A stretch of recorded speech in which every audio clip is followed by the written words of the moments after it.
আসসালামু আলাইকুম রহমতুল্লাহ। প্রিয় ভাই বোনেরা, আজকের আলোচনার বিষয় হলো নাস্তিকদের ইসলামিক নাম রাখা সম্পর্কে। নাম ইসলামের গুরুত্বপূর্ণ একটা বিষয়। নাম শুধু মানুষের পরিচয়ের জন্য নয়, বরং মানুষের চরিত্র এবং আত্মাত্মিক বিষয়ের সাথে সম্পর্কিত।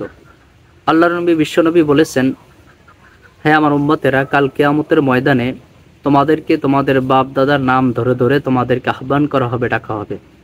এজন্য তোমরা ইসলামের সুন্দর সুন্দর নামগুলো রাখো, নিজেরাও নিজেদের নাম রাখো এবং তোমাদের সন্তানদেরকেও ইসলামিক সুন্দর নামগুলো রাখো। তো ইসলামে অনেক সুন্দর সুন্দর নাম রয়েছে, যেরকম আব্দুল্লাহ, ইমরান, এরপরে মোহাম্মদ, আরও অনেক সুন্দর সুন্দর নাম আছে। তো দুঃখের বিষয়, এই নামগুলা কিছু মানুষ ব্যবহার করে এরপরে মানুষদেরকে ধোঁকা দিচ্ছে। তথা নাস্তিকরা, যারা আল্লাহ এবং রসুলকে বিশ্বাস করে না, মানে না, তারা দেখবেন তাদের পোশাক বেশ দারুণ এবং তাদের নাম সব ইসলামিক। তো তারা ইসলামিক নাম রেখে এরপরে মুসলমানদেরকে ধোঁকা দিচ্ছে। এখানে আমার আসল বিষয় হলো, মূল উদ্দেশ্য হলো যে নাস্তিকরা যেহেতু আল্লাহ এবং রসুলকে বিশ্বাস করে না, তারা যেহেতু আল্লাহ এবং রসুলকে বিশ্বাস করে না, কিন্তু তারা ইসলাম ধর্ম তথা এটা আল্লাহ তাআলার মনোনীত ধর্ম ব্যবহার করে এরপরে কেন তারা নাস্তিকতা করে?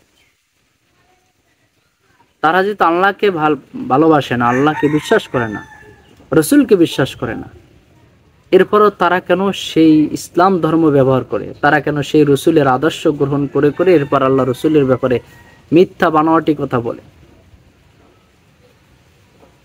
কথিত নাস্তিক ইমরান বিন বশির, তার লেবাস ধারণ দেখবেন পরিপূর্ণভাবে মুসলমান, দাড়ি, টুপি, পাঞ্জাবি সব কিছুই কিন্তু আছে। তো নাস্তিকরা যেহেতু তোমরা আল্লাহকে বিশ্বাস করো না, তোমরা অন্য ধর্মে গিয়ে নাস্তিকতা করবা, তোমরা সেই ইসলাম ধর্মে এসে নাস্তিকতা কেন করো? যে ধর্ম তোমাদের ভালো লাগে না, সেই ধর্মের লেবাস তোমরা কেন ধারণ করছো? তোমরা কি মানুষকে ধোঁকা দিতেছো? তোমরা মানুষকে কি মনে করছো, মূর্খ মনে করছো? তুমি অন্য ধর্মে গিয়ে নাস্তিকতা করো। তুমি আমাদের ধর্ম থেকে, আমার রসুলের ধর্ম থেকে, আদর্শ থেকে আমার রসুলকে অবিশ্বাস করবা, আল্লাহর ধর্ম থেকে আল্লাহকে অস্বীকার করবা। আর আমরা মুসলমান হয়ে তোমাকে কিছু বলবো না, আবার কিছু বলতে গেলেই তোমাকে তুমি বাক স্বাধীনতার উপর আঘাত করা হয় এমন কথা বলো। আমাদের ধর্ম থেকে তুমি এই নাস্তিকতা কেন করবে? তুমি অন্য ধর্মে যাও, হিন্দু ধর্ম, খ্রিস্টান ধর্ম আছে, না হয়তো তোমরা নিজেরা বানাই এলো।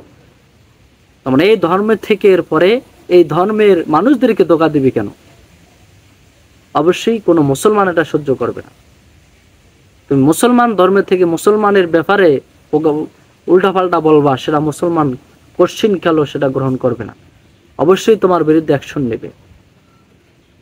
কত হিন্দু আছে, খ্রিস্টান আছে, তারা অনেক বিষয়ে কিন্তু কথা বলে, ইসলামের বিষয়, আল্লাহ রসুলের বিষয়ে তারা কথা বলে। আমরা তো তাদের কিছু বলি না, কারণ তারা তো আমাদের ধর্মে নাই, তারা তাদের বিশ্বাসী ধর্ম হিসেবে বলতেছে। তুমি আমাদের ধর্মের থেকে তারপর তুমি কেন এভাবে মানুষকে ধোঁকা দিবা? এজন্য সম্মানিত ভাই বোনেরা, আসলে দাড়ি, টুপি এবং পাঞ্জাবি থাকলে আলেম হওয়া যায় না। মুসলমানদের লেবাস ধারণ করলে আলেম হওয়া যায় না। আলেম